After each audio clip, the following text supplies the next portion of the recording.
Aujourd'hui j'ai maquillé avec ce filtre et c'est lui qui décide ce que je vais utiliser pour appliquer mon produit. Donc là je vais appliquer ma base Milk avec un pinceau.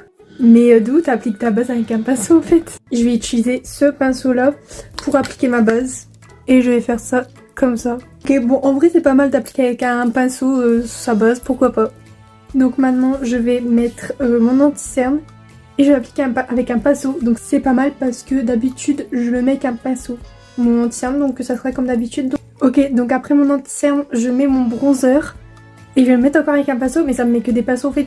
Ok, donc après le bronzer, je mets le blush avec quoi? Avec un Beauty Blender.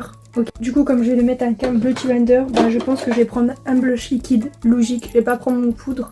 Dites-moi si vous avez déjà mis un blush liquide avec un Beauty Blender. Je suis sûre qu'il y en a qui ont déjà fait ça. Mais moi j'ai jamais fait ça de ma vie. Déjà que les blushs liquides, j'en mets pas souvent, j'en mets que en été. Alors je crois que j'en ai mis un peu trop.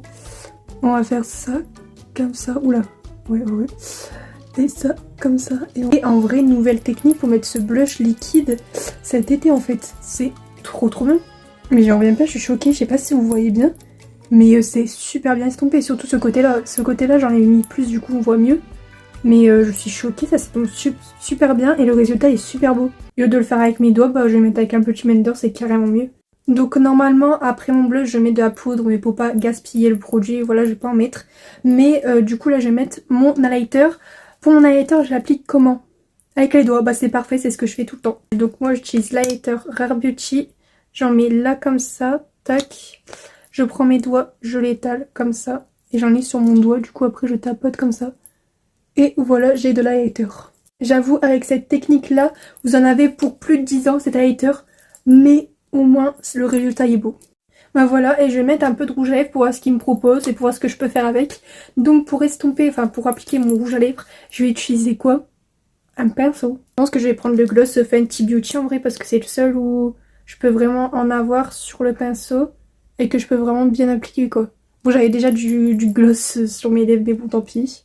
Et en vrai c'est une technique qu'on fait jamais, mais en vrai c'est vraiment pas mal pour appliquer le gloss. Bon en vrai ça fait le même résultat que ça. Mais tu peux vraiment choisir la quantité que tu veux. Des fois il y en a trop sur le truc ou des fois il n'y en a pas assez et tout. Avec le pinceau c'est plus précis je trouve. Ah non, c'est vraiment pas mal d'appliquer son gloss avec un pinceau par contre. Bref, voilà pour le make-up très léger. J'ai pas mis beaucoup d'étapes parce que j'ai pas envie d'utiliser des étapes que je vais gaspiller mon produit et tout alors qu'après je me démaquille, ça sert à rien. Mais le résultat j'aime beaucoup. J'ai eu l'highlighter avec les doigts que je mets comme d'habitude et l'anti-cerne avec le pinceau comme je mets d'habitude. Donc il y a que ces deux étapes là que je mets comme d'habitude. Sinon le reste je le mettais pas du tout comme ça. Vraiment pour le blush c'est une découverte et en vrai pour le gloss vraiment en pinceau c'est vraiment pas mal, c'est carrément plus précis. Bref voilà pour le petit make-up, dites-moi ce que vous en pensez. Adios amigos.